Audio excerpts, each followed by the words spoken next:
எங்களுக்கு இந்திய மரபிலே ஆரம்பத்திலே இருந்து வருகிறது. உண்மையா சொல்ல போனால் நாங்கள் அடிப்படையில சமயவாதிகள் அல்ல, உலகாயதவாதிகள் தான். நாங்கள் பேசுகிற சமயம் தத்துவம் எல்லாம் சாப்பாட்டுக்கு பிறகுதான் நடக்கிறது. அன்றாட சாப்பாட்டுக்கும் குடும்பத்துக்கும் வீடு வாசலுக்கும் உடைக்கிற எல்லாம் உடைச்சு வச்சு போட்டுத்தான் கடவுள் இருக்கிறாரோ, ஒரு கடவுளோ ரெண்டு கடவுளோ ஆன்மாவும் கடவுளும் ஒன்றோ வேறு ஒன்று தத்துவத்துக்கு நாங்கள் போகிறோம். அடிப்படையிலே அவன் உலகாயதவாதியாகத்தான் வாழுகிறான் மனிதன். இந்த உலகாயத தத்துவத்துக்கு தனிநூல் தமிழிலே இல்லை. மனிதனுடைய வாழ்க்கையே உலகாயதம் தான். ஆனால் பரபக்கம் என்று சொல்லப்படுகிற வகையிலே சித்தாந்த நூல்களிலேயும் மணிமேகலை போன்றவற்றிலேயும் இளையேசை போன்றவற்றிலேயும் பரபக்கம் என்ற வகையிலே எதிர்ப்பு கருத்துக்களாக சொல்லப்பட்டவற்று கூடாக எங்களுக்கு மத்தியிலே உலகாயுதம் என்று சொல்லப்படுகிற தத்துவம் இருந்தது. அதை பற்றி நேற்று ஒரு கருத்தரங்கிலே நண்பர் பேராசிரியர் அருணன் அவர்கள் மிகச் சிறப்பாக சொன்னார்கள். ஆதி தத்துவம் உலகாயுதம். அதை பற்றி சொல்லும்போது சொன்னார்கள்,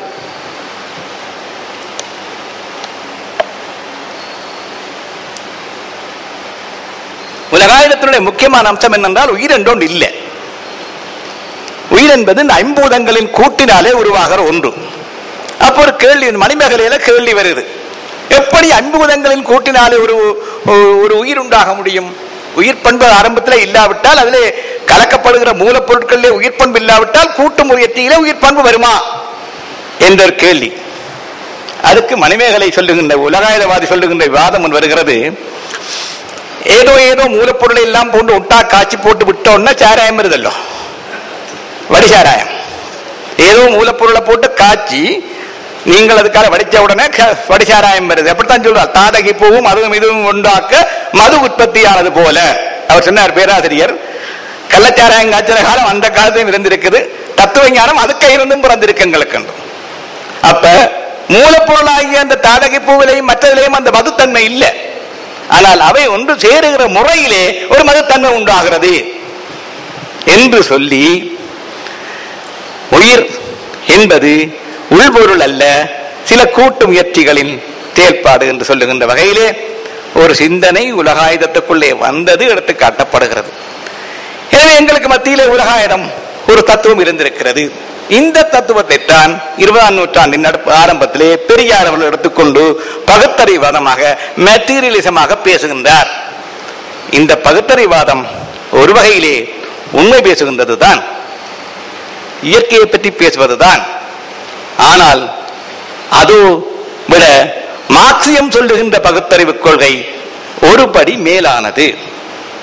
எப்படி என்று சொன்னால், பகுத்தறிவு கொள்கை என்பது கண்ணுக்கு முன்னாலே காணுகின்ற தீமைகளை அழிக்க வேண்டும் என்று கருதுகிறது.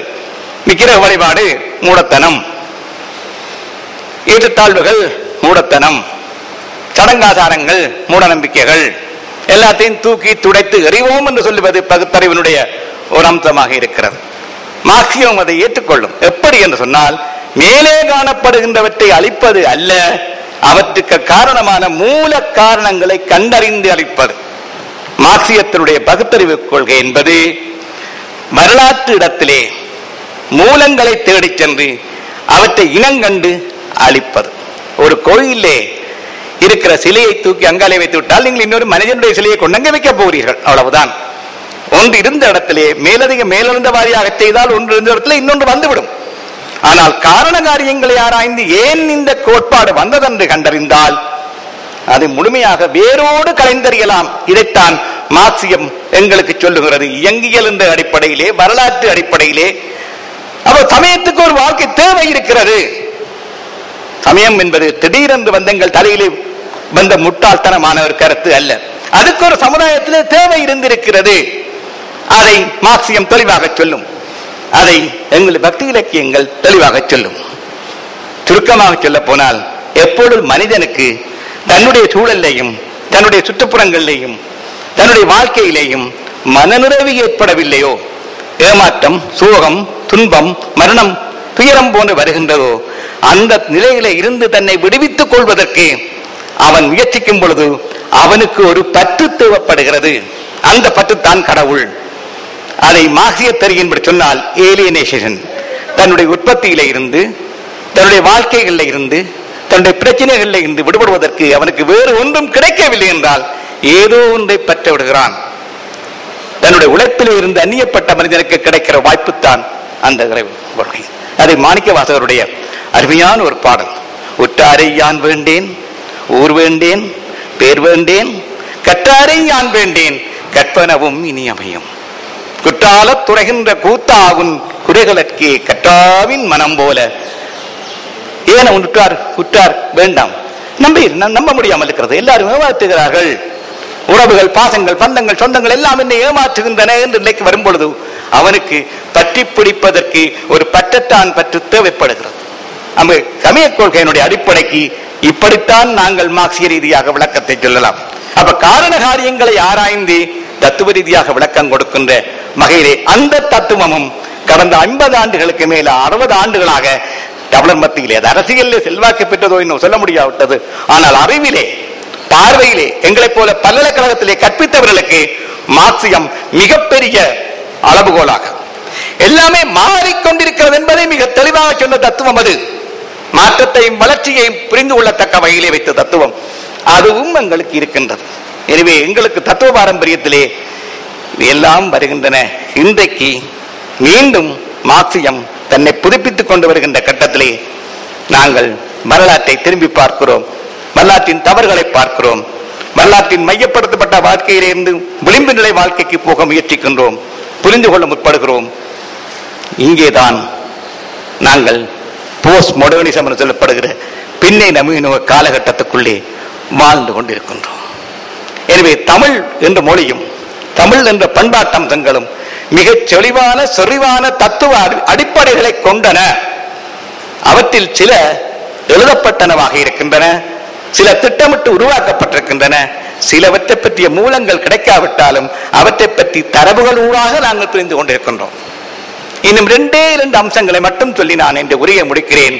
தத்துவ உலகில் தமிழ் என்ற வகையிலே வேதாந்தம், சித்தாந்தம் போன்றவற்றை பற்றி எங்கள் மத்தியிலே, இலங்கையிலேயும் சரி, இந்தியாவிலேயும் சரி, நாங்கள் வாழுகிற கனடா சூழலையும் சரி, சில முரண்பாடான கருத்துக்கள் இருக்கின்றன. எங்களை பொறுத்தவரையிலே பல்கலைக்கழகத்திலே இந்த தத்துவங்களை கற்பிக்கின்ற என்ற வகையிலே நாங்கள் வேதாந்தத்தையும் சித்தாந்தத்தையும் முரண்பாடான தத்துவங்களாக கருதுவதில்லை. வேதாந்தம் தந்தை என்றால் சித்தாந்தம் மகன். சித்தாந்தத்தினுடைய கடவுட்கோட்பாட்டுக்கு அடிப்படை வேதாந்தத்தின் கடவுட்கோட்பாடுதான். சித்தாந்தத்தினுடைய உலகியல் கோட்பாட்டுக்கு அடிப்படை சாங்கிய ஞானம் தான், உலகாயுதம் தான். சித்தாந்தத்தினுடைய தர்க்கத்துக்கு அடிப்படை பௌத்த தத்துவம் தான். இப்படியெல்லாம் தத்துவங்களையே நாங்கள் வரலாற்றுக்குள்ளே வைத்து தேடிக்கொண்டு போனால் அவற்றுக்குள்ளே ஒரு வரலாற்று ஓட்டத்தை நாங்கள் காண்கிறோம். வேதாந்தம் பற்றி பேசுகின்றவர்கள் பொதுவாக சொல்லுவார்கள் வேதாந்தம் என்பது மாயாவாதம் என்று, அதாவது எல்லாத்தையும் மறுக்கின்ற ஒரு கொள்கை என்று. நாங்கள் அப்படி சொல்ல மாட்டோம். கற்பிக்கும் பொழுது வேதாந்தம் மாயாவாதம் அல்ல, அதுதான் பரந்த ஹியூமனிசம், அதாவது மனிதநேயம். உனக்குள்ளே எல்லா உலகத்தை நீ தரிசிக்கலாம். பிரம்மம் என்று சொல்லப்படுகிற பொருளை பற்றி பேசும் பொழுது அந்த பிரம்மம் என்பது எங்கோ இருப்பது அல்ல, எனக்குள்ளே இருப்பது. நான் என்னை நேசித்தால், என்னை சூழ உள்ள உலகத்தை நேசித்தால், இந்த உலகம் முழுவதும் யாரும் ஊரே யாவரும் கேளிருந்து வருகிற ஒரு பரந்த மனிதநேயம் இந்த வேதாந்த வரவுக்குள்ளே உண்டு. நாங்கள் இந்த மாயாவாதம் என்ற ஒன்றை மட்டும் பிடிச்சு வச்சுக்கொண்டு உலக மறுப்பு கொள்கை என்று பார்க்கிறோம். அது உலகத்தை முழுக்க முழுக்க விரும்புகிற கொள்கை. அந்த வேதாந்தத்துக்கு மூலமாக செல்லப்படுற ஈசாவாசி உபநிடதம் என்ன சொல்லுகிறது? இந்த உலகம் முழுவதுமே இறைவனால் போர்த்தப்பட்டிருக்கிறது, தியாக உணர்வோடு நீ அதை அனுபவிப்பாயாக. அவர் தியாக உணர்வு, மற்றவனையும் உன்னை போல் கருதுவது என்று சொல்லுகின்ற அந்த பண்பு அங்கே இருக்கிறது.